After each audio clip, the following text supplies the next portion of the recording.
الحمد لله نحمده ونستعينه ونستغفره ونؤمن به ونتوكل عليه ونعوذ بالله من شرور أنفسنا ومن سيئات أعمالنا من يهد الله فلا مضل له ومن يضلله فلا هادي له ونشهد أن لا إله إلا الله وحده لا شريك له ونشهد أن سيدنا ومولانا محمدا عبده ورسوله وبارك وسلم تسليما كثيرا كثيرا أما بعد فأعوذ بالله من الشيطان الرجيم بسم الله الرحمن الرحيم وآت ذا القربى حقه والمسكين وابن السبيل ولا تبذر تبذيرا إن المبذرين كانوا إخوان الشياطين وكان الشيطان لربه كفورا صدق الله العظيم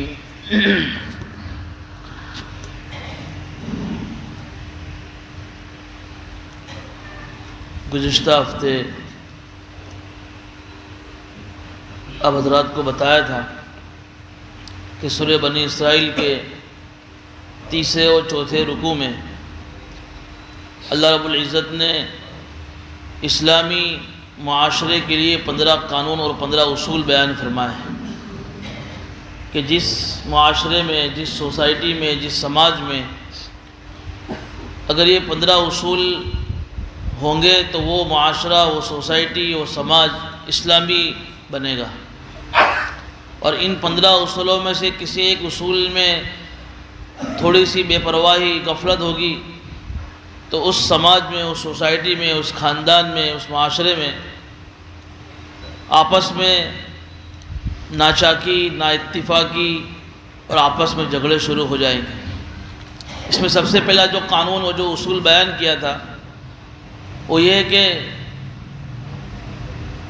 سب سے پہلے تو آدمی جس کو اللہ رب العزت نے اس دنیا کے اندر بھیجا ہے، جو اللہ اس آدمی کا خالق ہے، اس کا مالک ہے، آدمی کے لیے ضروری ہے کہ اس اللہ کو اس کی ذات میں، اس کی صفت میں اکیلا مانے اور اس کے علاوہ کسی دوسرے کی عبادت نہ کرے۔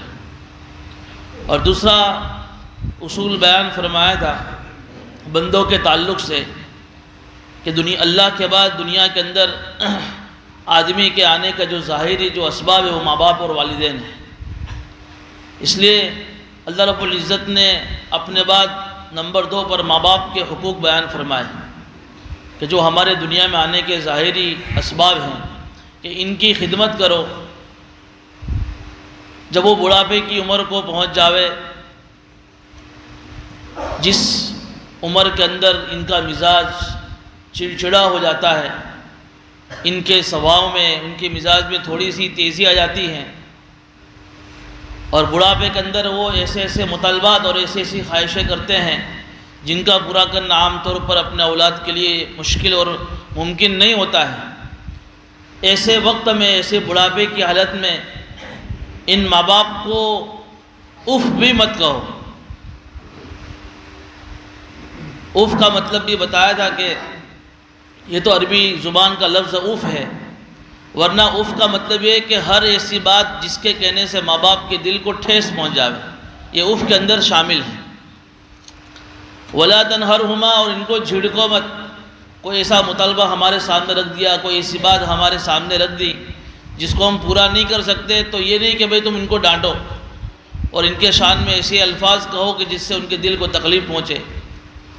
وَقُلْ لَهُمَا قَوْلًا كَرِيمًا، تو پھر کیسے بات کرنی ہے کہ بڑے ادب کے ساتھ، بڑے نرمی کے ساتھ ان سے بات کرنا ہے، اور اس کے ساتھ کہ ان کے سامنے رحمت اور شفقت کے اعتبار سے اپنا آپ کو بالکل جھکا دینا ہے۔ جیسے ایک غلام اپنے آقا کے سامنے کیسی جی حضوری کرتا ہے، ایسا ایک اولاد اپنے ماں باپ کے سامنے جی حضوری کرے، جی ابو جان، جی امی، ایسے الفاظ سے بلاوے جس سے ان کے دل کو خوشی ہو۔ جیسے میں نے گزشتہ بھی بتایا کہ دو چیزیں ایسی ہیں کہ جن کو دیکھنا بھی ثواب اور عبادت سے خالی نہیں ہے۔ ایک تو کعبہ ہے کہ جس کو دیکھنے سے 20 رحمتیں اس پر نازل ہوتی ہیں، اور ایک ماں باپ ہے کہ ایک آدمی صرف محبت کی نگاہ سے دیکھے، ادب کے ساتھ ان کے ساتھ پیش آوے تو اللہ تعالیٰ اس کو ایک مقبول حج کا ثواب عطا فرماتے ہیں۔ وہ صحابی نے سوال کیا کہ یا نبی اللہ، اگر کوئی آدمی دن میں 100 مرتبہ اپنے ماں باپ کو ہنستے چہرے دیکھے تو کہا کہ اللہ 100 مقبول حج کا ثواب دیں گے۔ اللہ کے خزانے میں کسی چیز کی کمی نہیں ہے۔ اس لیے آدمی پڑھ لکھ کر اور ہوشیار ہو کر کتنا بھی اونچے مقام پر پہنچ جاوے، لیکن وہ ماں باپ کے مقام تک نہیں پہنچ سکتا ہے۔ اس لیے ہر حال میں آدمی کو اپنے ماں باپ کی خدمت کرنی چاہیے، دل سے ماں باپ کی دل میں عظمت ہونی چاہیے۔ اصل میں کسی بھی خاندان کو اور کسی بھی گھر کی کامیابی کے لیے جو 3 بنیادی چیز ہیں، اس میں ایک ماں باپ کی گھر کے اندر ادب بھی یہ اس گھر کو کامیاب بنانے میں سب سے اہم رول ادا کرتی ہے۔ جیسے ایک گھر ہے، اس گھر میں رہنے والے میاں بیوی ہیں، جب تک شوہر کے دل میں بیوی کے تعلق سے اعتماد نہیں ہوگا، اور بیوی کے دل میں شوہر کے بارے میں، شوہر کے دل میں بیوی کے بارے میں، جب تک دونوں ایک دوسرے کے بارے میں اعتماد کے اعتبار سے بھروسے مند نہیں ہوں گے، تب تک وہ گھر صحیح طریقے سے نہیں چل پائے گا۔ شوہر کے دل میں بیوی کے بارے میں بدگمانی ہے، بیوی کے دل میں شوہر کے بارے میں بدگمانی ہے۔ شوہر جب جاتا ہے تو بیوی اس کے بارے میں بدگمانیاں کرتی کہ کہاں جاتا ہوگا، اور بیوی کب جاتی ہے باہر تو شوہر اس کے بارے میں بدگمانی کرتا ہے، تو یہ گھر صحیح طریقے سے نہیں چل سکتا ہے۔ اور پھر ان دونوں میاں بیوی سے پیدا ہونے والی اولاد جو آپس میں بھائی بہن ہیں، ان کا بھی آپس کا رشتہ مضبوط ہونا چاہیے۔ آپس میں بھائی بہن لڑ رہے ہیں تب بھی وہ گھر صحیح طریقے سے ٹھیک نہیں چل سکتا ہے۔ اور یہی اولاد جو ان دونوں میاں بیوی سے پیدا ہوئی، یہ اولاد اور یہ دونوں میاں بیوی ان کے لیے والدین بنے، تبھی ان اولاد کے دل میں اپنے ماں باپ کی عظمت جب تک نہیں ہوگی تب بھی وہ گھر صحیح طریقے سے نہیں چل پائے گا۔ یعنی 3 چیزیں ہیں، میاں بیوی کی آپس کی محبت، ان سے پیدا ہونے والی اولاد یعنی بھائی بہن کی آپس کی محبت، اور یہ میاں بیوی جو بعد میں والدین بنے، ان کے اولاد کے دل میں ان کی عظمت۔ جب یہ تینوں چیزیں صحیح ٹھیک طریقے سے چلے گی تو وہ گھر صحیح ٹھیک طریقے سے چلے گا۔ ان 3 میں سے کسی ایک میں بھی جھول آئے گی تو پھر اس گھر کے اندر لڑائی جھگڑے شروع ہو جائیں گے۔ اس لیے ماں باپ کی عظمت قرآن کریم نے کئی جگہوں پر اللہ رب العزت نے اپنے بعد ماں باپ کا ذکر فرما کر اشارہ کر دیا کہ ماں باپ کا مقام اتنا اونچا ہے کہ ہم اس کو سوچ بھی نہیں سکتے ہیں۔ بلکہ ایک بزرگ نے تو یہاں تک کہا کہ ایک ماں 1000 بزرگوں کا بھی مقابلہ نہیں کر سکتی۔ 1000 بزرگ ایک طرف اور اپنی ماں ایک طرف، بتاؤ کتنا اونچا مقام ہوگا کہ جو درجہ 1000 بزرگوں کا ہے اس سے کہیں درجہ اپنی ماں کا ہے۔ تم اپنی ماں کی خدمت کرو اور ماں کی خدمت کر کے ان کی دعا لو۔ لوگ کہتے ہیں کہ مولوی صاحب دعا کرو، میں کہتا ہوں دعا تو ٹھیک ہے کراؤ، لیکن دعا کرانے کے بدلے دعا لو۔ دعا کرانا چیز الگ ہے، دعا لینا چیز الگ ہے۔ دعا جو ہوتی ہے وہ دل سے نکلتی ہے، اگر کسی کی خدمت کی اور اس کے دل سے جو دعا نکلتی ہے وہ دل سے ہوتی ہے اور ڈائریکٹ قبول ہوتی ہے۔ بنو اسرائیل کے زمانے میں 3 شخص تھے، میں صرف اس ایک آدمی کا بات سنا رہا ہوں۔ وہ جا رہے تھے، راستے میں بارش ہوئی پھول، تو بارش سے بچنے کے لیے جو گفا ہوتی ہے تو اس گفا میں تینوں چلے گئے غار کے اندر۔ جیسے غار میں گئے تھوڑی دیر کے بعد اوپر سے ایک پتھر لڑک کر گر کر نیچے آیا، اور غار کا جو منہ تھا جہاں سے وہ گھسے تھے وہ پتھر وہاں آ کر اٹک گیا اور غار بند ہو گئی۔ اب بارش بند ہو گئی لیکن وہ پتھر اتنا مضبوط ہے کہ وہ اس کو ہٹا نہیں سکتے، اب باہر بھی نہیں آ رہے اور اندر غار میں اندھیرا ہے، مرنے کا ڈر ہے کہ اب ہمارے کوئی بچانے والا نہیں جنگل میں۔ تو تینوں آدمی جو اندر پھنسے ہوئے ہیں وہ آپس میں ایک دوسرے سے کہہ رہے ہیں کہ بھائی ہر آدمی اپنی زندگی میں کوئی ایک ایسا عمل یاد کرے اور اس عمل کا واسطہ اللہ کو دے۔ تو ہر ایک نے اپنا کوئی عمل یاد کیا۔ اس میں ایک آدمی تھا، اس نے کہا اللہ کے سامنے، چونکہ وہ چرواہا تھا، اپنی بکریوں کو چراتا تھا، تو اس نے اللہ سے کہا کہ بھائی تعالیٰ میں ایک مرتبہ اس طریقے سے جنگل میں چرانے کے لیے، چونکہ اس کا معمول یہ تھا کہ اس بکریوں کا جو دودھ ہوتا تھا، دودھ وہ سب سے پہلے دودھ دوہنے کے بعد اپنے ماں باپ کو پلاتا ہو، پھر اپنے بیوی بچوں کو، یعنی گھر میں کوئی بھی آئٹم آتی ہے تو پہلے اپنے والدین کے سامنے وہ پیش کرتا ہے۔ اس زمانے کی دودھ، ان کے پاس دودھ تھا پھر اپنے بیوی بچوں کے سامنے وہ چیز کو پیش کرتا۔ تو ایک مرتبہ ایسا ہوا کہ میں چرانے کے لیے جنگل دور چلا گیا، تو میں گھر رات دیر سے واپس آیا۔ جب دیر سے واپس آیا آ کر پھر مجھے بکریاں دھونی تھی، میں نے بکریوں کا دودھ دوہا، اور دودھ دوہنے کے بعد اس پیالے میں دودھ کا برتن لے کر اپنے ماں باپ کے پاس پہنچا، تو چونکہ رات دیر ہو گئی تھی تو ماں باپ سو چکے تھے۔ مجھے یہ بھی گوارا نہیں ہوا کہ ان کی نیند خراب کر کے میں ان کو جگاؤں، اور مجھے یہ بھی گوارا نہیں ہوا کہ ان سے پہلے میں اپنے بچوں کو دودھ پلاؤں۔ اور ایک طرف میرے بچے، چھوٹے چھوٹے معصوم بچے بلک بلک کے رو رہے تھے، اور روتے روتے وہ بھوکے سو گئے۔ اور اس حال میں میں اپنے ماں باپ کے سامنے دودھ کا برتن لے کر کھڑا رہا۔ صبح ہو گئی، بچے بھوک کے مارے سو گئے، لیکن ماں باپ سے پہلے بچوں کو میں نے دودھ نہیں پلایا۔ پھر کہا اے اللہ، میں نے یہ عمل صرف تجھے راضی کرنے کے لیے کیا تھا اور ماں باپ کو خوش کرنے کے لیے کیا تھا۔ اگر اللہ یہ عمل تیرے نزدیک پسندیدہ ہے تو اس غار کے اوپر جو پتھر آ کر اٹکا ہے وہ پتھر ہٹا دے۔ چنانچہ یہ اللہ کے سامنے اس نے اس عمل کا وسیلہ دیا، واسطہ دیا، فوراً وہ پتھر وہاں سے ہٹ گیا، تھوڑا سا ہٹا۔ پھر باقی دونوں نے اپنے اپنے عمل پیش کیے، اور چنانچہ وہ پوری غار سے وہ پتھر ہٹا اور تینوں آدمی صحیح سلامت باہر آئے۔ دیکھیے، ماں باپ کی خدمت کی وجہ سے آئی ہوئی مصیبت اللہ نے اس سے دور کر دی۔ علماء نے لکھا ہے اس واقعے کے ضمن میں کہ آدمی پر کیسے بھی حالات ہو، کیسی بھی مصیبت ہو، کیسی بھی پریشانی میں مبتلا ہو، ماں باپ کے پاس پہنچ جائے، ان کی خدمت کرے، ان کی منت سماجت کرے، ان کے پیر دبائے، ان کے کام کرے، تو دل سے جب ان کی دعا نکلے گی تو ضرور تمہارا کام ہوگا۔ اور اس کے بدلے، اس کے بالمقابل اگر ماں باپ کی خدمت نہیں کرے، ہر وقت ماں باپ کے سامنے بولنا، ہر وقت ماں باپ کے سامنے غصہ کرنا، ان کو برا بھلا کہنا، ان کے بارے میں دوسرے کے سامنے ان کی بدگمانیاں کرنا، ان کی برائیاں کرنا، یہ گویا کہ اتنی خطرناک چیز ہے کہ آدمی ایمان سے محروم ہو جاتا ہے۔ ایک صحابی حضرت علقمہ رضی اللہ تعالیٰ عنہ صحابی ہیں، کتنا بڑا درجہ ہے، نبی کے بعد جس کا درجہ وہ صحابہ کا درجہ ہے۔ موت کا وقت قریب ہے، صحابہ کلمے کی تلقین کر رہے لیکن زبان سے کلمہ نہیں آ رہا ہے۔ دیکھیے صحابی لیکن زبان سے کلمہ نصیب نہیں ہو رہا ہے۔ تو اللہ کے نبی صلی اللہ علیہ وسلم کے پاس یہ معاملہ گیا کہ ایک صحابی ہے، زبان سے کلمہ نہیں نکل رہا ہے، چاہ رہا ہے کلمہ پڑھنا لیکن زبان پر کلمہ نہیں آ رہا ہے، اور آخری وقت ہے۔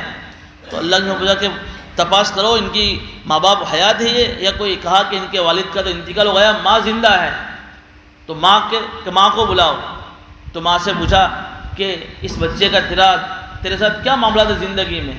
کہا کہ میں اس سے بہت ناراض تھی، کہ کیوں؟ کہ میری جو زندگی کی جو ضرورت تھی وہ صحیح طریقے سے پوری نہیں کر، جو بھی ماں کو اپنے بیٹے کے ساتھ چونکہ محبت زیادہ ہوتی ہے تو بدگمانیاں بھی زیادہ ہوتی ہیں، کہ میں جیسی چاہتی تھی اس طریقے سے اس نے میری خدمت نہیں کی، اس سے میں اس سے پوری زندگی ناراض ہوں۔ کہا کہ معاف کر دو اس کو، کہ میں معاف نہیں کروں گی۔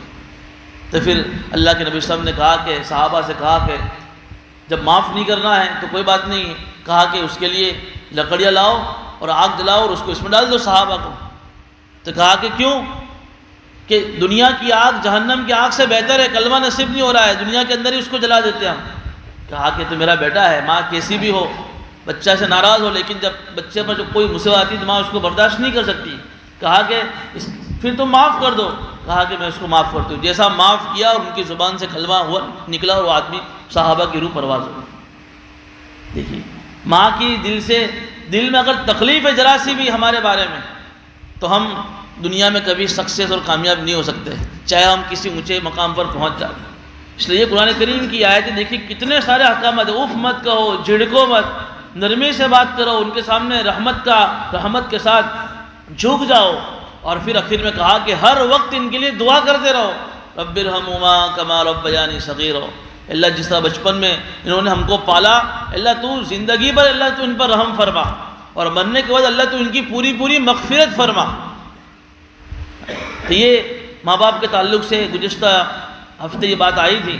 اب آج کی مجلس کے اندر تیسری جو آیت کریمہ تلاوت کی گئی ہے، آیت نمبر 26 ہے، اس میں تیسرا اصول بیان فرما رہے ہیں، وَآتِ ذَا الْقُرْبَى حَقَّهُ، اور رشتہ داروں کو ان کا حق دو۔ چونکہ ماں باپ کے بعد پھر نمبر 3 پر جو درجہ ہے وہ رشتہ داروں کا ہے۔ آدمی کے جو رشتہ دار ہیں، ننیالی رشتہ دار میں جیسے ماں کے ساتھ ماں کے جو رشتہ دار ہیں، تو ماں کی ماں یعنی نانی، اوپر تک نانی، پر نانی، اور پھر ماں کی جو بہنیں ہیں خالہ ہے، اور ماں کے جو بھائی ہیں ماموں، یہ ماں کے رشتہ دار ہیں۔ پھر ددیالی جو رشتہ دار ہے کہ والد کا والد یعنی دادا، اور اوپر تک پر دادا۔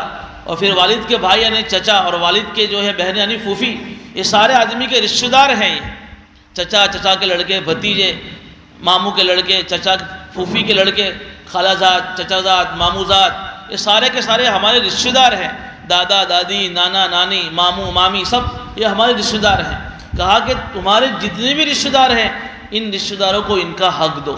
حق کا مطلب ایک تو یہ کہ اگر یہ محتاج نہیں ہے، مالدار ہیں، تو ان کے ساتھ اچھی طریقے سے پیش آؤ، صلہ رحمی کرو، اچھا معاملہ کرو، ان کے بارے میں بدگمانی مت کرو، اگرچہ وہ تمہارے ساتھ برا معاملہ کرے۔ تمہاری اپنی ذمہ داری ہے کہ یہ میرا ماموں ہے، یہ میرا خالہ ہے، یہ میری پھوپھی ہے، یہ میرے دادا ہے، یہ میرے نانی ہیں، میرے رشتہ دار ہیں، اگرچہ وہ میرے حق ادا نہیں کر رہے، لیکن چونکہ وہ میرے رشتہ دار ہیں، مجھے اللہ نے قرآن کریم کی اس آیت میں حکم دیا ہے کہ تم ان کے ساتھ اچھا معاملہ کرو، تو ہمیں ان کے ساتھ اچھا معاملہ کرنا ہے۔ آج رشتہ داری کس کو کہتے ہیں کہ کوئی اگر ہم کو ہدیہ دے اور ہم اس کو ہدیہ دے، ہم اس کو صلہ رحمی کہتے ہیں۔ یہ تو آدمی کرتا ہی ہے، تو اس نے مجھے گفٹ دیا، میں نے اس کو اس کے بدلے میں گفٹ دی، کہ یہ تو بدلہ اور برابری کرنے والا ہے۔ کہ صلہ رحمی کس کو کہتے ہیں کہ جو ہم سے رشتہ توڑے ان سے رشتہ جوڑو، جو ہم کو ستائے ان کو اللہ کے واسطے معاف کر دو۔ ایک صحابہ نے، اللہ کے نبی صلی اللہ علیہ وسلم نے انصاری صحابہ کے سامنے ایک عجیب بات رکھی تھی کہ میرے بعد ایک زمانہ ایسا آئے گا کہ تمہارے اوپر دوسرے لوگوں کو ترجیح دی جائے گی، یعنی تمہارا حق ہے، تمہارا مقام ہے، لیکن پھر بھی تم کو ہٹا کر دوسروں کو رکھا جائے گا، تمہاری رعایت نہیں کی جائے گی، تمہارے حق ادا نہیں کیے جائیں گے۔ تو صحابہ نے پوچھا، یا نبی اللہ ہم اس وقت کیا کریں؟ کہا کہ دو کام کرنا۔ دیکھیے یہ زبردست اصول بتایا ہے، اگر یہ اصول اگر ہر آدمی اپنی زندگی میں اپنا لے، سارے جھگڑے وہیں ختم ہو جاتے۔ کہ تمہارے ساتھ جو ناانصافی ہو رہی ہے، تمہارے ساتھ جو ظلم ہو رہا ہے، رشتہ داروں کی طرف سے، پڑوسیوں کی طرف سے، بھائیوں کی طرف سے، بہنوں کی طرف سے، ماں باپ کی طرف سے، جو بھی تمہارے ساتھ ناانصافی کا معاملہ کر رہے ہیں، ظلم کر رہے ہیں، اس کا بدلہ کل میدان محشر میں حوض کوثر کے پاس آ کر مجھ سے لے لینا۔ لیکن تمہاری جو ذمہ داری یہ ہے کہ تمہارے اوپر جن جن لوگوں کے حق ہیں ان کو تم ادا کرتے رہنا۔ یہ کتنی بڑی بات ہے کہ تمہارا حق اگر ضائع ہو رہا ہے تو اس کا بدلہ میدان محشر میں مجھ سے لے لینا، اور تم اگر اللہ کے واسطے پھر بھی کچھ بدلہ نہیں لے رہے ہو تو تم دنیا میں ذلیل نہیں، اور اللہ تمہاری عزت کو بڑھائے گا۔ لیکن تمہاری یہ ذمہ داری یہ ہے کہ تمہارے اوپر جن جن لوگوں کے حقوق ہیں ان کے حق ادا کرتے رہنا۔ آج جو جھگڑے کیوں ہیں، اس نے میرا حق ادا نہیں کیا، اس نے میرا حق ادا نہیں کیا، اس نے میرا ایسا کیوں کیا، اس نے میرا ایسا کیوں کیا، پھر آدمی اس کے بدلے میں بدلہ لینے کی بھاونا میں جھگڑا شروع ہو جاتا ہے۔ اور یہ جھگڑے ایسے شروع ہوتے ہیں کہ ہم دیکھ رہے ہیں کہ ایسے ایسے جھگڑے ہو رہے ہیں کہ پھر بھائی بھائی کے جنازے میں نہیں آتا ہے، اولاد ماں باپ کے جنازے میں نہیں آتی ہے۔ تو یہ اسی لیے ہو رہا ہے۔ قرآن کہہ رہا ہے کہ اگر وہ رشتہ دار مالدار ہیں تو صلہ رحمی کرو۔ اسی میں اشارہ کرو، باقی آپ سمجھ رہے کہ صلہ رحمی کسے کہتے ہیں۔ اب اگر وہ رشتہ دار غریب ہیں تو غریب کا مطلب یہ ہے کہ تم کو اللہ نے مال دیا تو تم اپنے مال کے ذریعے سے ان کی مالی مدد کرو۔ اگر اللہ کہہ رہا حق ہے ان کا حق، اگر تم ان کی مالی مدد کر رہے ہو تو کوئی احسان نہیں کر رہے ہو، ان کا حق ادا کر رہے ہو تم۔ اسی تو علماء نے مسئلہ لکھا ہے کہ تم کو اللہ نے مال دیا اور تمہارے رشتہ داروں میں کوئی ایسی عورت ہے جس کو کوئی کما کر کھلانے والا نہیں ہے، کوئی ایسے چھوٹے بچے ہیں جن کو کوئی کما کر کھلانے والا نہیں ہے، یا کوئی لاچار ہے، مجبور ہے، لنگڑا ہے، اپاہج ہے، لولا ہے، دھندا نوکری نہیں کر سکتا ہے، اور وہ غریب ہیں، تو سارے رشتہ دار جو مالدار ان کے ذمہ ضروری کہ اس کا خرچہ ادا کریں۔ اور ساتھ میں اللہ نے جو زکوٰۃ کا جو سسٹم رکھا ہے وہ اسے رکھا ہے کہ اگر تمہارے اوپر زکوٰۃ فرض ہے تو زکوٰۃ کے جیسے اپنے رشتہ داروں کی مدد کرو، زکوٰۃ کے ساتھ ساتھ صدقہ خیرات ہے ان کے ذریعے سے ان کی مدد کرو۔ اور مدد کا ایک طریقہ یہ بھی ہے کہ ہر سال رمضان کے مہینے میں ان کو 2-5 ہزار روپے دے دیے، اور پھر کیا ہوگا، 2-5 ہزار روپے کب تک چلیں گے؟ 1 مہینہ 2 مہینہ 2 مہینے کا تم نے راشن دے دیا کسی غریب رشتہ دار کو، تیسرے مہینہ واپس سے وہ مانگنے آئے گا تمہارے پاس۔ حضور یہ فرماتے ہیں کہ مدد ایسی کرو کہ اس کو مدد کے بدلے میں کوئی دھندا سکھا دو، اس کو کوئی نوکری پر لگا دو، کوئی لاری یا کوئی رکشہ اس کو دے دو، دکان کے اندر اس کو مال ڈلوا دو زکوٰۃ کے پیسوں سے، تاکہ چند دنوں میں خود جو ہے اپنے پگ پر کھڑا ہو کر خود کیپیبل بن کر چند دنوں میں وہ خود دوسرے کو زکوٰۃ دینے والا بن جائے۔ ایک صحابی حضور کی خدمت میں آئے، انصاری صحابی ہے، کہ نبی اللہ میرے پاس کچھ نہیں ہے۔ کہا کہ گھر میں کچھ تو ہوگا، کہ 2 چیزیں ہیں، ایک تو ایک چادر ہے، آدھی بچھاتا ہوں آدھی اس کو اوڑھ لیتا ہوں، اور ایک کٹورا ہے اس میں میں جو ہے پانی بھرتا ہوں اور اس سے پانی پیتا ہوں، بس تیسری کوئی چیز نہیں میرے گھر میں، نہیں اتنا میں غریب ہوں۔ تو مدد کے لیے حضور کے پاس آیا، حضور فرمایا کہ دونوں چیزیں لیا، جیب سے پیسے نکال کر نہیں دیے، دونوں چیزیں لے کر آؤ۔ دونوں چیزیں لے کر آئے، کچھ صحابہ بیٹھے ہوئے تو کہا کہ کون ان کو خریدے گا؟ ایک صحابی نے کہا کہ میں 1 درہم میں، کہا کہ نہیں، اور بولی لگائی تو کسی صحابی نے میں 2 درہم میں خریدتا ہوں۔ 2 درہم میں وہ چادر اور کٹورا ان کو بیچ دیا، اور صحابی جو مانگنے مدد کے لیے آئے تھے کہا کہ 2 درہم، 1 درہم سے اپنے گھر والوں کے لیے کھانا خرید کر ان کو کھلاؤ چونکہ کئی دنوں سے بھوکے ہیں، اور 1 درہم سے بازار میں جا کر کلہاڑی لے آؤ۔ چنانچہ وہ گھر گئے، 1 درہم سے گھر والوں کو کھانا کھلایا، اور دوسرا درہم لے کر آیا، بازار میں گئے اور کلہاڑی لی، اور کلہاڑی کا مضبوط ہاتھا اللہ کے رسول کے پاس موجود تھا، بنا کر کلہاڑی دی، کہا کہ 15 دن تک میرے پاس مت آنا، اور کام کرو، مزدوری کرو، جنگل میں جاؤ، درخت کاٹو، مزدوری کرو۔ 15 دن کے بعد آئے، صحابی کہتے ہیں کہ 15 دن کے اندر میں نے کاشتکاری کری، مزدوری کری، میں مزدوری میں اتنا کمایا کہ وہ یوں کہہ رہے کہ 15 دن کے بعد میں دوسروں کو صدقہ دینے والا بن گیا۔ دھندے پر لگایا اس کو، مدد نہیں کی کہ تمہارے ان کو ان کے پگ پر کھڑا کر دیا۔ یہ ضرورت ہے سماج میں، ہمارے رشتہ داروں میں کوئی غریب ہے، کوئی محتاج ہے، اللہ نے ہم کو مال دیا ہے، ہم پر زکوٰۃ ہے، فرض ہو رہی ہے، لاکھوں میں زکوٰتیں نکل رہی ہیں، تو سب سے پہلے اپنے رشتہ داروں کو تلاش کرو۔ یہ نہیں کہ بھی ہم دنیا بھر میں زکوٰتیں ہماری جا رہی ہے، لیکن ہمارے گھر میں، ہمارے پڑوس میں رہنے والا ہمارا رشتہ دار یہ بیچارہ بھوکا مر رہا ہے اور ہم کو اس کی خبر ہی نہیں ہے۔ یہ قرآن تیسرا اصول بیان فرما۔ اسی لیے تو آپس میں رشتہ داروں میں جو بدگمانی کا ایک تعلق یہ بھی ہے کہ مالدار رشتہ دار اپنی ناموری میں کہیں کہیں خرچ کر رہے ہیں، اور ان کے گھر میں رشتہ داروں میں غریب بیچارے بھوکے مر رہے ہیں۔ اب کیا ہوگا؟ آپس میں تعلقات کیسے سدھریں گے؟ اور رشتہ دار غریب مالداروں سے بدگمان ہو جاتے ہیں، جس کی وجہ سے آپس میں پھر بنتی نہیں اور جھگڑے کھڑے ہوتے ہیں۔ یہ تیسرا اصول بتایا کہ رشتہ داروں کے ان کے حق ادا کرو، اور والمسکین وابن السبیل، اور اس کے علاوہ بھی تمہارے سوسائٹی میں، سماج میں جو غریب ہیں اور جو مسافر ہیں، ان کی بھی مدد کرو۔ یہ تیسرا اصول بیان فرمایا۔ ولا تبذر تبذیرا، اب چوتھا اصول، اور فضول خرچی مت کرو۔ دیکھیے یہ بھی بہت اہم چیز ہے، فضول خرچی یعنی حد سے زیادہ مت اڑاؤ۔ یہ مال اللہ کی دی ہوئی ایک بہت بڑی نعمت ہے، آدمی اس کو اپنی ملکیت نہ سمجھے، یہ تو میرا مال ہے، میں نے اپنی محنت سے کمایا ہے، یہ تو اللہ نے تجھے دیا ہے، یہ اللہ کی دی ہوئی ایک امانت ہے تیرے پاس۔ اسی لیے تو جب اللہ کی دی ہوئی نعمت ہے تو آدمی نہ مال کمانے میں آزاد ہے، نہ مال خرچ کرنے میں آزاد ہے۔ میدان محشر میں جب 5 سوال ہوں گے، اس میں 2 سوال یہ بھی ہیں، ان عمرہ فیما افنا، زندگی دی تھی کہاں خرچ کی، وان شبابہ فیما ابلا، جوانی دی تھی اس کو کہاں پگھلا ہے، زندگی کا کریم حصہ جوانی ہے۔ تیسرا سوال، وان مال من این اکتسبہ، مال دیا کہاں سے کمایا، کمانے کے اندر مال کہاں سے کمایا اس کے بارے میں پوچھو گی کہ حرام طریقے سے کمایا کہ حلال طریقے سے کمایا۔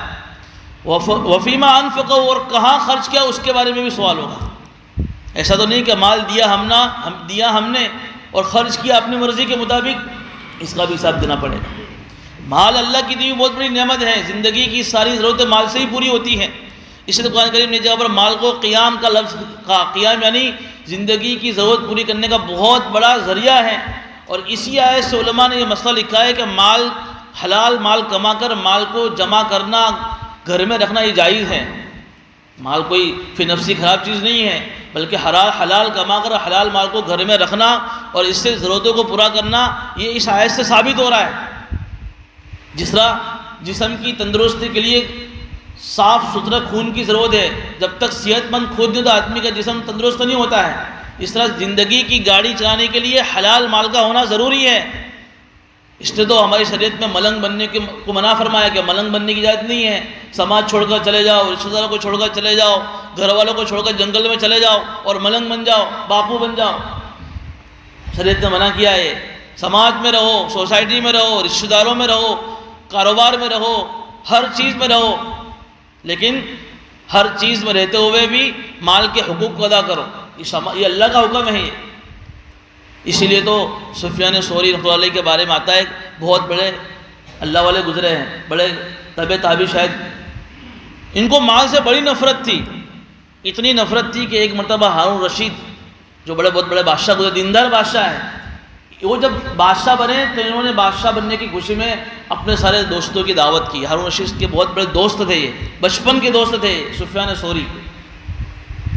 سب لوگ گئے لیکن یہ نہیں گئے ہارون رشید کے دربار میں. بعد میں ہارون رشید نے خط لکھا، بڑے ادب کے ساتھ خط میں ان کے لیے القاب لکھے کہ تم تو میرے بچپن کے دوست ہو، تم تو بہت بڑے اللہ والے ہو، عالم ہو، تم نے مجھے اپنی خدمت کا موقع دیا ہوتا تو کتنا اچھا رہتا. ایسے القاب سے خط لکھا ہارون رشید نے سفیان ثوری نے. اس کے جواب میں سفیان ثوری نے جب وہ خط دیکھا تو خط کو ہاتھ میں پکڑا بھی نہیں، لکڑی جو رکھی ہوئی تھی اسی جو لکڑی سے جس سے اس زمانے میں لکھا جاتا تھا، بغیر خط کو ہاتھ میں لیے ہوئے لکھا، ظالم ہارون رشید تو نے مسلمانوں کے حق پر قبضہ کیا ہے. یہ ان کا مطلب مال سے اتنی نفرت تھی کہ تم نے سب کیا کیا. جب بادشاہ کے پاس یہ خط پہنچا ہے تو کہا کہ ان کو مال سے بڑی نفرت ہے. بہرحال یہ واقعہ اس ضمن میں لکھا ہے، لیکن اتنی بڑی مال سے نفرت کے باوجود بھی کیا کہتے تھے کہ ایک زمانہ وہ تھا، ایک زمانہ یہ ہے. پہلے زمانے میں مال اچھی چیز نہیں تھی، اس زمانے میں مال کی ضرورت ہے، مال کی حفاظت کرو مسلمانوں سے کہتے تھے کہ مال بہت بڑی اللہ کی نعمت ہے، اس کو ویسٹ اور ضائع مت کرو، اس کی قدر کرو.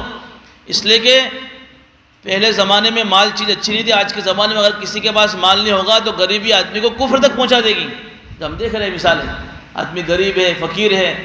اب یہ جو بہت ساری عیسائی مشنیں قائم کر رہی کہ نہیں ہو رہی، مال کی لالچ دے رہی، 2 چتھڑے اور 2 ٹھکرے میں کے خاطر آدمی جو ہے اپنی ایمان کے سودے کر رہا ہے. مسلمانوں کی مخبری کرنے والے جو مسلمان ہیں وہ کیوں ہیں کہ ان کو وہاں سے پیسہ مل رہا ہے، یہ مسلمانوں کی مخبری کر رہے ہیں اور اپنے ایمان کے سودے کر رہے ہیں. تو کبھی کبھی جو ہے فقیری اور غریبی بھی آدمی کو کفر تک پہنچا دیتی ہے.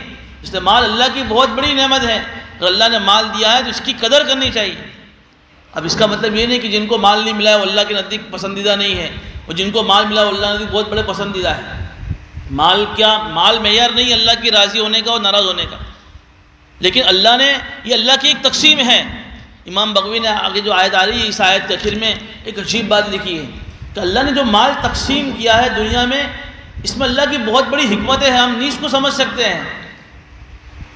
تو اس آیت کے ذمہ میں ایک حدیث قدسی نقل کی ہے. حدیث قدسی میں اللہ فرما رہے ہیں کہ میرے بعض بندوں کے لیے مناسب مالداری تھی، میں نے ان کو مالدار بنایا. اگر میں ان کو مالدار نہ بناتا تو مجھے یہ خطرہ تھا کہ وہ غریبی کی وجہ سے اپنے ایمان سے ہاتھ دھو بیٹھتے. میرے بعض بندوں کے لیے غریبی مناسب تھی تو میں نے ان کو غریب بنایا، اگر میں ان کو مالدار بناتا تو مالداری میں پھنس کر جو ہے وہ اپنے ایمان سے ہاتھ دھو بیٹھتے.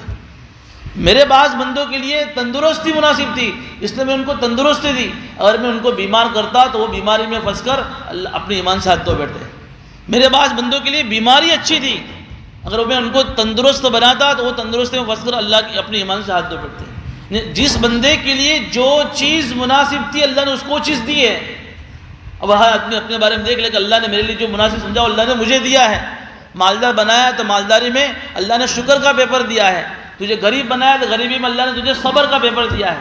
مالدار شکر کرے، غریب صبر کرے، دونوں کامیاب ہو جائیں. بہرحال مال بہت بڑی چیز ہے، لیکن مالداری کے ساتھ دینداری ہو تو سونے پہ سہاگا ہے. نعم للرجل الصالح بالمال الصالح، تو وہ آدمی بڑا خوش نصیب ہے کہ ہے خود بھی نیک اور اس کے پاس مال بھی ہے. اس لیے تو دنیا کے اندر بہت سارے نبی ایسے گزرے جن کو اللہ نے بہت مال دیا تھا، جیسے داؤد علیہ السلام، جیسے سلیمان علیہ السلام. بہت سارے صحابہ ایسے گزرے جیسے عثمان غنی، جیسے عبد الرحمن بن عوف، کتنے بڑے بڑے مالدار صحابی تھے. تو مال کوئی خراب چیز نہیں ہے، لیکن مال اللہ کی دی ہوئی نعمت ہے. اس نعمت کا صحیح تقاضا یہ ہے کہ اس کو ضائع مت کرو، اس کو فضول خرچ مت کرو.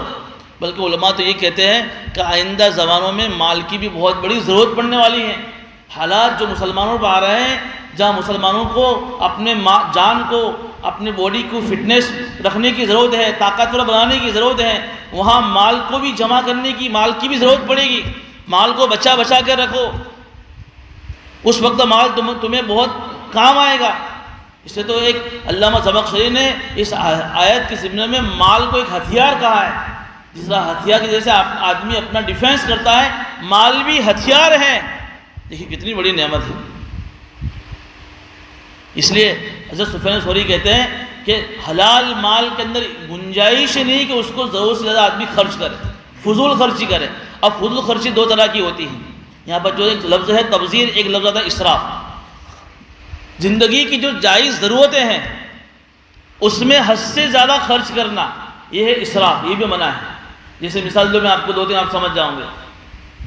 کھانا آدمی کی کتنی بڑی ضرورت ہے، اب ایک گھر میں 5 آدمی رہ رہے ہیں اور کھانا 10 آدمی کا بن رہا ہے. اگر اس لیے بن رہا ہے کہ 5 غریبوں میں جا رہا ہے تو بات ٹھیک ہے، لیکن 10 آدمی کا کھانا بنتا ہے، 5 کھا رہے ہیں اور 5 کا کھانا ویسٹ میں جا رہا ہے، گٹر کی نالی میں جا رہا ہے یا ڈسٹ بین میں جا رہا ہے. یہ حد سے زیادہ ہو رہا ہے. کھانا ضرورت ہے، ضرورت سے زیادہ گھر میں پک رہا ہے اور ویسٹ ہو رہا ہے، یہ گناہ میں داخل ہے. آدمی کو گاڑی کی ضرورت ہے، گاڑی اس کی ضرورت ہے، اب ایک سے زیادہ گاڑیاں رکھنا اب میرا شوق ہے یہ، تو ایک گاڑی سے جب ضرورت پوری ہو جاتی ہے تو 2 3 4 گاڑیوں کی کیا ضرورت ہے؟ ہر سال نیا ماڈل کی نئی گاڑی میرے پاس ہونی چاہیے. موبائل آدمی کی ضرورت ہے اور ایک سے زیادہ موبائل اور مہنگے فون، یہ حد سے زیادہ یہ فضول خرچی ہے. شادی آدمی کی ضرورت ہے، لیکن وہ شادی کے اندر دوستوں کو خوش کرنے کے لیے، رشتہ داروں کو خوش کرنے کے لیے آدمی رسم و رواج کی پابندی کر رہا ہے اور پتہ نہیں کون سی پارٹیاں ہو رہی ہیں. یہ ساری چیزیں فضول خرچی میں داخل ہے کہ جائز ضرورت کے اندر حد سے زیادہ خرچ کرنا یہ اسراف ہے. اور دوسری چیز ہے کہ گناہ کے کام میں خرچ کرنا یہ تبذیر ہے. گناہ کے کام کے اندر ناچ گانے میں، فوٹوگرافی میں، ٹی وی دیکھنے میں، باہر پکچر دیکھنے میں آدمی خرچ کر رہا ہے، ناجائز جگہوں پر گناہ کے کام میں آدمی خرچ کر رہا ہے. یہ سارے کے ساری فضول خرچی ہے. دونوں سے اللہ منع فرما رہے ولا تبذر تبذیرا، اور تم حد سے زیادہ خرچ مت کرو. کیوں کہ ان المبذرین کانوا اخوان الشیاطین، اس لیے کہ فضول خرچی کرنے والے یہ شیطان کے بھائی ہیں. اس سے بڑی آدمی کے لیے ذلت کا لقب کیا ہو سکتا ہے کہ اس آدمی کو اللہ نے شیطان کا بھائی کہا. کوئی کسی کو یہ کہے گا وہ شیطان کا بھائی، تو آدمی کتنا غصے ہوگا. قرآن اس آدمی کو شیطان کا بھائی کرا ہے جو حد سے زیادہ خرچ کر رہا ہے. چونکہ شیطان بھی اپنے رب کا ناشکرا ہے، وَإِنْ وَكَانَ الشَّيْطَانُ رَبِّهِ كَفُورًا، کہ شیطان بھی اپنے رب کا ناشکرا ہے. چونکہ اللہ نے اس کو عقل دی، اس نے اس عقل کا غلط استعمال کیا اور گھمنڈ کیا اور اللہ کے دربار سے پیچھا آیا. تو تم کو بھی اللہ نے مال کی نعمت دی ہے، تم بھی اس مال کو ضائع کر کے مال کی نعمت کی ناشکری کر رہے ہو. تو شیطان بھی ناشکرا، تم بھی ناشکرے، تو تم بھی شیطان کے بھائی. وَكَانَ الشَّيْطَانُ رَبِّهِ كَفُورًا، اور شیطان اپنے بھائی کا بڑا ناشکرا، شیطان اپنے رب کا بڑا ناشکرا ہے. وَإِمَّا تُعْرِضَنَّ عَنْهُ ابْتِغَاءَ رَحْمَةٍ مِّن رَّبِّكَ تَرْجُوهَا فَقُل لَّهُمْ قَوْلًا مَّيْسُورًا. اور اگر ایک آخری بات اللہ فرما رہے ہیں، بعض مرتبہ یہ ہوتا ہے کہ کوئی رشتہ دار ہمارے پاس مانگنے کے لیے آیا، بھائی کوئی میری مدد کر دو. اب ایک تو آدمی کنجوسی کی وجہ سے اس کو منع کر رہا ہے، وہ شاید میں مراد نہیں ہے. آدمی چاہتا ہے کہ میں اس کو کچھ دوں، بیچارہ میرے پاس لینے کے لیے کچھ آیا ہے، امید لے کر آیا ہے، لیکن ابھی تمہارے پاس ہے نہیں کچھ دینے کو. تو اللہ کہہ رہے ہیں کہ اگر تمہارے پاس آئندہ آنے کی امید ہو کہ میرے پاس اگر ابھی مال آنے والا ہے یا میرے پاس ابھی وہ چیز آنے والی ہے، اور آدمی کوئی تمہارے پاس مانگنے آیا ہے تو ابھی تمہارے پاس نہیں، تو تم اس کو جھڑکو مت. اے یار کیا ہے، جب بھی دیکھو میرے پاس مانگنے کے لیے تو آیا تھا، چلا جا ایسے نہیں. فَقُل لَّهُمْ قَوْلًا مَّيْسُورًا، اس کو نرم بات کرو، اس لیے کہ بیچارہ ضرورت لے کر آیا ہے، اس کا دل ٹوٹا ہوا ہے. تم اس کو جھڑکو گے تو اس کے اوپر تم جو ہے یہ نمک چھڑک رہے ہو اس کے اوپر. تو منع فرمایا کہ اس کو جھڑکو مت. یہ ہوتا ہے بعض مرتبہ. سورہ بقرہ میں ایک جگہ اللہ نے فرمایا کہ اگر دینا ہو تو دو، دینے کے بعد گناؤ مت. کبھی اس کی ضرورت پڑ گئی اور اس نے تمہارا کام نہیں کیا، تجھے معلوم نہیں ہے میں نے تیری کیسی مدد کی تھی، آج مجھے تیری ضرورت پڑی تو منع کرتا ہے اور آدمی اس کو تانے دیتا ہے. قول معروف خیر من صدقۃ یتبعها اذى، اچھی بات کہنا، بھلی بات کہنا اس صدقے سے بہتر ہے جس صدقے کے بعد آدمی احسان جتاوے. یہاں بھی وہی بات ہے کہ تمہارے پاس ابھی نہیں ہے تو اس کو سیدھی بات کر دو، بھائی ابھی ہے نہیں میرے پاس، جب آئے گا انشاءاللہ دوں گا، ابھی آپ چلے جاؤ. یہ بات یہ نہیں کہ بھائی آیا بھگا دیا، اس کو دھکا مار کر بھگا دیا 10 آدمی کے بعد میں اس کو ذلیل کیا، یہ چیز نہیں ہونی چاہیے. وَإِمَّا تُعْرِضَنَّ عَنْهُ ابْتِغَاءَ رَحْمَةٍ مِّن رَّبِّكَ تَرْجُوهَا، تم کو تمہارے رب کی طرف سے جو ملنے کی جو امید ہے، اس لیے تم اگر اس سے پہلو تیری کر رہے ہو، نہیں تم اس کو منع کر رہے ہو تو کوئی بات نہیں. فَقُل لَّهُمْ قَوْلًا مَّيْسُورًا، اس کو تم نرم بات کہہ دو. وَلَا تَجْعَلْ يَدَكَ مَغْلُولَةً إِلَىٰ عُنُقِكَ وَلَا تَبْسُطْهَا كُلَّ الْبَسْطِ فَتَقْعُدَ مَلُومًا مَّحْسُورًا. اگر اللہ اس آیت میں ایک 6واں اصول بیان فرما رہے ہیں. دیکھو زندگی گزارنے کا جو طریقہ اصل ہے وہ میانہ روی، درمیانی چال ہونی چاہیے. بالکل اتنے بھی کنجوس اور بخیل مت جاؤ، کسی کو دیو مت. ولا تجعل یدک مغلولۃ، اپنے ہاتھ کو اپنے گردن سے بندھا ہوا مت رکھو، کسی کو دینے کا ہی نہیں. اللہ نے بہت مال دیا پھر بھی کنجوسی کرنے کی، یہ بھی چیز اچھی نہیں ہے. اس لیے کہ کنجوسی اور بخیلی یہ اللہ نے پسند نہیں فرمایا اس کو. امام غزالی کی کتاب احیاء العلوم میں حضرت زکریا علیہ السلام کا شیطان سے ایک مقدمہ لکھا ہے. ایک مرتبہ حضرت زکریا علیہ السلام کے بیٹے حضرت یحییٰ علیہ السلام کے بارے میں شیطان سے ملاقات ہوئی اس کی، اور پوچھا کہ تجھے کون پسند ہے؟ کہا کہ ایمان والا، مومن بخیل، یہ مجھے بہت پسند ہے. اور تجھے کس سے نفرت ہے؟ کہ فاسق سخی سے مجھے بہت نفرت ہے۔ کیوں ایسا؟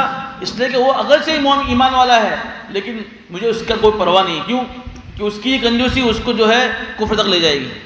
دیکھیے کنجوسی کبھی کبھی آدمی کو کفر تک لے جاتی ہے، اس لیے کہ بعض مرتبہ بہت سارے واقعات ابھی اس کا موقع نہیں کہ آدمی کنجوسی کے اندر مال کے حق ادا نہیں کر رہا ہے، اللہ کے حق ادا نہیں کر رہا ہے، تو وہ آدمی ایمان سے بھی ہاتھ دھو بیٹھتا ہے۔ اور فاسق ہے، گنہگار ہے، اللہ کے حکموں کو توڑنے والا ہے، نافرمان ہے، لیکن سخاوت ہے اس کے اندر، بہت سخاوت کرتا ہے کہ مجھے اس سے ڈر لگتا ہے۔ کیوں؟ کہ مجھے یہ امید ہے کہ اس کی سخاوت سے کہیں اس کی مغفرت نہ ہو جائے۔ دیکھیے کتنی سخاوت کی اس کے اندر فضل بیان فرمائی، اور بخیلی کی مذمت ہے کہ اتنے بھی کنجوس مت بنو کہ لوگ تمہیں مکھی چوس کہے، کنجوس کہے تمہیں۔ اپنا ہاتھ تو اتنا بھی گردن سے مت باندھ دو، اور نہ بالکل اتنے جو ہے سخی بن جاؤ کہ سارا کچھ سب کچھ لٹا دیا اور تمہارے پاس کچھ ہے نہیں، فقیر ہو گئے تم۔ اتنا بھی مت کرو، بلکہ سب سے بہترین صدقہ وہ ہے کہ جو دینے کے بعد بھی تمہارے پاس بچے، اپنی ضرورت کے لیے، اپنے اولاد کی ضرورت کے لیے جتنا تمہیں ضرورت ہے اتنا تم اپنے پاس رکھو، اور پھر جو بچے وہ تم لوگوں میں تقسیم کرو۔ یہ تو صحابہ کا ایمان تھا، حضور کا ایمان تھا کہ جو آیا سب دے دیا۔ کیونکہ حضور اکرم صلی اللہ علیہ وسلم کے بارے میں آتا ہے کہ وہ فرماتے کہ اگر میرے پاس احد پہاڑ کے برابر بھی اگر سونا آ جاوے نا تو بھی میں ایک دن میں 3 دن میں سب اس کو لٹا دوں، میں 1 درہم کے برابر بھی اپنے پاس نہ رکھوں۔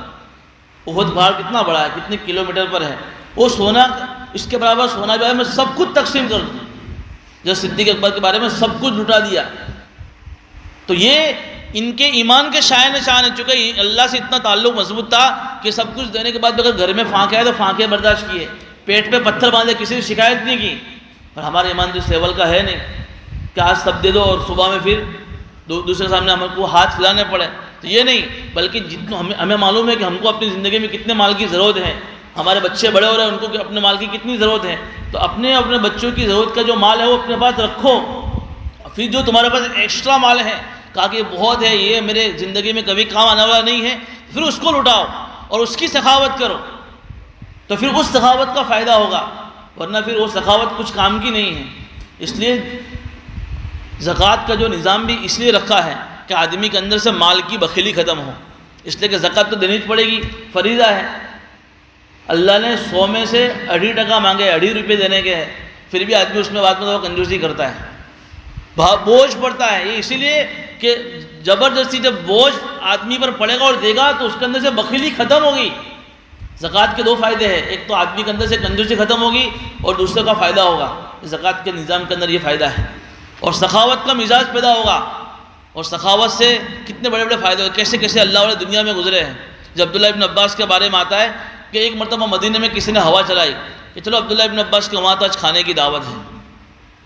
اب ان کو پتہ چلا کہ میں نے گھر میں کوئی انتظام تو کیا ہی نہیں ہے، تو باورچی کو بلایا کہ بھائی اس طریقے سے ہوا چل رہی بازار میں، کہا کہ لوگوں کے آنے کی تیاری ہے، تو فٹ اپنے خادموں سے کہا کہ بھائی دسترخوان بچھاؤ، جو فروٹ ہے اس کو حاضر کرو، اور جتنی دیر میں فروٹ کھایا اتنی دیر میں باورچی کو حکم دیا کہ بھئی تمہارے پاس اپنے ملکیت میں جتنے جو بکرے ہیں جتنے بھی ہیں ان کو ذبح کرو۔ ادھر لوگوں نے فروٹ کھایا اور اتنے میں جو ہے بکرا ذبح کر کے بکروں کی ڈش لوگوں کے سامنے پیش کر دی، اچانک کی دعوت کی۔ پھر ان سے پوچھا کہ لوگوں نے پیٹ بھر کے کھا لیا کہ ہاں کھا لیا، تو کہا کہ اگر ایسی دعوت روزانہ کی جاوے تو ہمارے مال میں سے کچھ کمی ہوگی کہ کچھ نہیں ہوگی، تو اعلان کر دیا کہ آج سے روزانہ ہمارے یہاں دعوت رہے گی۔ کسی سخاوت، کہا کہ اتنا مال ہے کہ ہم روزانہ اتنا کھلا سکتے ہیں، تو دسترخوان اپنا لنگر وسیع کر دیا، دسترخوان بڑا کر دیا کہ بھائی آؤ جتنے لوگ بھی کھانا چاہیے ہمارے دسترخوان پہ آ کر کھا سکتے ہیں۔ ایک اور صحابی کے بارے میں لکھا ہے، ایک دوسرے صحابی کے پاس سے مکان خریدا 90,000 درہم میں۔ میں اپنی بات کو ختم کر دوں آخر۔ اب جیسے مکان خریدا تو بیچارے جو صحابی کے گھر والے ان کو پتہ چلا کہ ہمارے شوہر نے مجبوری میں ہمارا مکان بیچ دیا ہے، افسوس کیا کہ مکان اللہ کی کتنی بڑی نعمت ہے لیکن مجبوری میں بیچنا پڑا، اور ان تک بات پہنچی جنہوں نے مکان خریدا 90,000 درہم میں، کہا کہ مجبوری میں مکان بیچنا پڑا، افسوس ہوا ان کو، تو مکان بھی واپس کر دیا اور رقم بھی واپس کر دی۔ یہ سخاوت۔ جب یحییٰ برمکی کے بارے میں آتا ہے، جیسے سفیان ثوری جن کے متعلق بھی بات آئی، وہ بہت بڑے عالم تھے، اللہ والے تھے، ہر ماہ ان کے اوپر 1,000 درہم خرچ کرتے تھے حضرت یحییٰ، تو اس کے بدلے میں سفیان ثوری ان کے لیے دعا کرتے تھے کہ اللہ یحییٰ نے دنیا کے اندر میری کفالت کی ہے، تو مرنے کے بعد تو اس کی کفالت کرنا، ایسی دعا دیتے تھے۔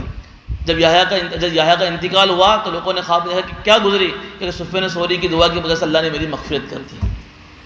تو یہ ایسے ایسے لوگ بھی دنیا میں گزرے ہیں کہ اللہ نے مال دیا، لٹا رہے ہیں، اور علماء یہ فرماتے ہیں کہ اللہ نے روزی کاروبار میں رکھی، سخاوت میں چھپا کے رکھی، تم جتنا دو گے اتنا بڑھے گا، لیکن وہ اس کے لیے آدمی کو بوجھ پڑے گا۔ اب ایک دم سے ایسا نہیں کہ بھئی ہمارا 10,000 پکڑ ہو، کل سے 2,000 روپے لٹانا شروع کر دیے، ورنہ گھر میں ماں باپ بھی بولے۔ دھیرے دھیرے 10 روپے سے شروعات کرو، 10 روپے سے، 20 روپے سے، 50 روپے سے، دھیمے دھیمے عادت پڑے گی انشاءاللہ، اور ہم خود اپنی کاروبار میں، اپنی زندگی میں اس کی برکتیں دیکھیں گے کہ اللہ تعالیٰ اس سخاوت کی برکت سے اللہ کیسے کیسے ہمارے کام نکال دیتے ہیں، چونکہ صدقے کا بھی اس میں ثواب ہوتا ہے، اور اس کی برکت سے آنے والی مصیبتیں ہماری ٹل جاتی ہیں، آنے والی بلائیں ہمارے اوپر سے ٹل جاتی ہیں، اور اللہ تعالیٰ ایسی طریقے سے ہمارا کام نکلتا ہے، ہمیں اس کا احساس بھی نہیں ہوتا ہے۔ اس لیے یہ سارے اسلامی معاشرے کے اصول ہیں۔ فضول خرچی سے اپنا آپ کو بچا، بالکل میان روی، جتنی ضرورت اتنا خرچ کرو، سخاوت کا مزاج پیدا کرو، کنجوسی سے اپنا آپ کو بچاؤ، رشتہ داروں کے حق ادا کرو، سماج میں، سوسائٹی میں جو غریب ہیں ان کے حق ادا کرو، کتنا بہترین وہ معاشرہ بن سکتا ہے۔ یہ اصول اللہ بیان فرما رہے ہیں کہ ان ربک یبسط الرزق لمن یشاء ویقدر، بے شک آپ کے رب نے جس کے لیے چاہا روزی کو لمبا کر دیا اور جس کے لیے چاہا تنگ کر، ابھی بتایا نا کہ اللہ نے اپنی حکمت سے کیا ہے، کسی کو مال زیادہ دیا، کسی کو کم دیا۔ انہ کان بعبادہ خبیرا بصیرا، بے شک اللہ تعالیٰ اپنے بندوں کے احوال کے اعتبار سے بڑا جاننے والا ہے اور بڑا خبر رکھنے والا ہے۔ اللہ پاک ہمیں ان باتوں پر عمل کی توفیق عطا فرمائے۔